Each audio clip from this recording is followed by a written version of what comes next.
Hello दोस्तों, आज हम पढ़ने वाले हैं जल प्रदूषण के बारे में। ठीक है, अगर आपको कभी निबंध लिखने के लिए बोल दिया या आपको ऐसे सब लिखने के लिए बोलता है, आप जल प्रदूषण के बारे में बताइए या पूरा विस्तार कीजिए या जल प्रदूषण पर टिप्पणी लिखिए। ठीक, तो इसको आपको मैं आज विस्तार से बताने वाला हूँ कि आपको कैसे आपको लिखना है जल प्रदूषण को। ठीक है, तो मैं अपने इस एक नोट्स कॉपी में आपको इसको मैं समझा रहा हूँ, बता रहा हूँ।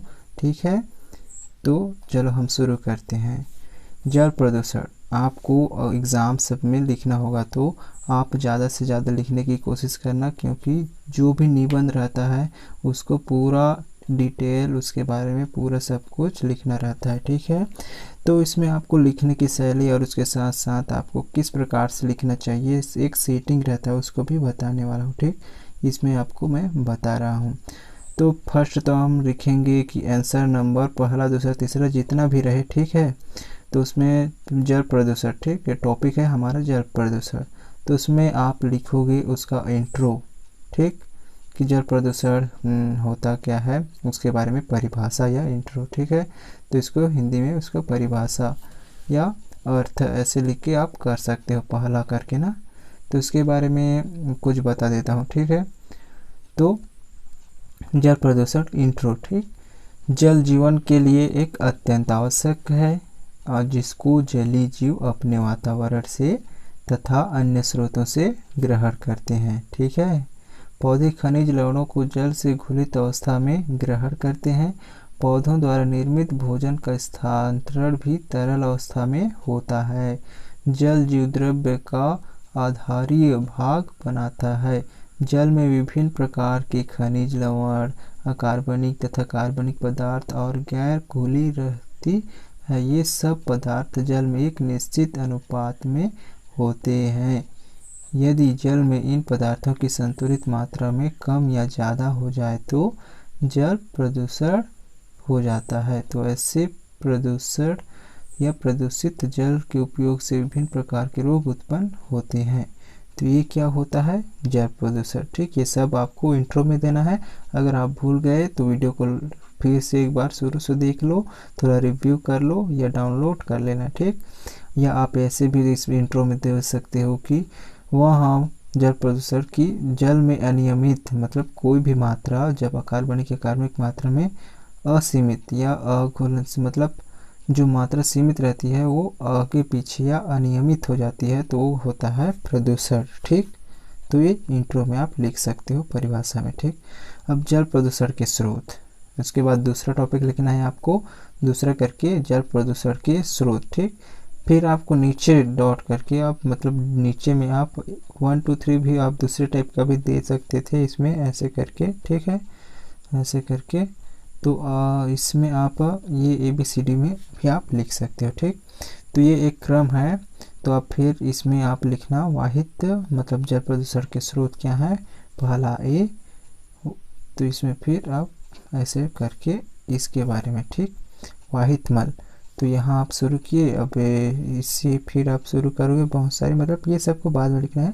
अब इसके बारे में वाहित मल से कैसे जल प्रदूषित होता है उसके बारे में आपको बताना है। ठीक, तो इसके बारे में थोड़ा मैं आपको बता देता हूँ, तो ध्यान से सुनना, अच्छे से सुनना। ठीक, अब वाहित मल से जल प्रदूषण होता कैसे है।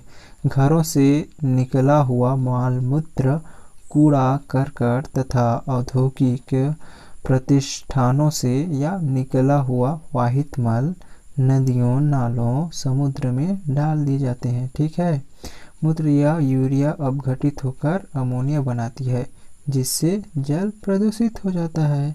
ये हुआ वाहित मल के कारण। ठीक, अब उसके बाद आपको फिर सेकंड लिख लेना है बी में फिर वैसे अब घरेलू अपमार्जक। तो घरेलू अपमार्जक कौन कौन से हैं, आप घरेलू अपमार्जक से जल प्रदूषण कैसे होता है इसके बारे में बताना है। ठीक, तो घरेलू अपमार्जक से जल प्रदूषण कैसे होता है उसको भी थोड़ा सुन लो। ठीक, घर एवं अन्य स्थानों की साफ सफाई, कपड़े धोने आदि के लिए रासायनिक अपमार्जक पदार्थों का उपयोग किया जाता है। ठीक, अपमार्जक पदार्थों में उपस्थित कार्बन डाइऑक्साइड, अल्कोहल, कार्बनिक अम्ल जल को प्रदूषित करते हैं। ठीक, जल को प्रदूषित करते हैं। तो ये सब क्या होगा, एक घरेलू अपमार्जक, यानी कि घरेलू से जो कुछ भी जल को प्रदूषित होता है वो सारे सामान। ठीक, अब फिर अगला पॉइंट करके लिखना है सी या 2-3 वैसे ना, तो अगला पॉइंट फिर सी करके फिर इसके बारे में आपको लिखना है कि कीटनाशक पदार्थ। अब देखो कीटनाशक पदार्थ से कैसे जल प्रदूषण होता है उसको भी आपको लिखना पड़ेगा। तो फिर इसमें डॉट करके इसमें फिर यहाँ से लिखना शुरू करोगे, मतलब पूरे लाइन ऐसे। ठीक, तो इसमें आपको क्या लिखना होगा कीटनाशक पदार्थ में, उसको भी थोड़ा सुन लो। ठीक, अनेक कीटों, जीवाणुओं और फफूंदों आदि को नष्ट करने के लिए कीटनाशक पदार्थों का उपयोग किया जाता है। ठीक, यह जल के साथ बहकर नदियों में पहुंच जाते हैं, जिससे जल प्रदूषित हो जाता है।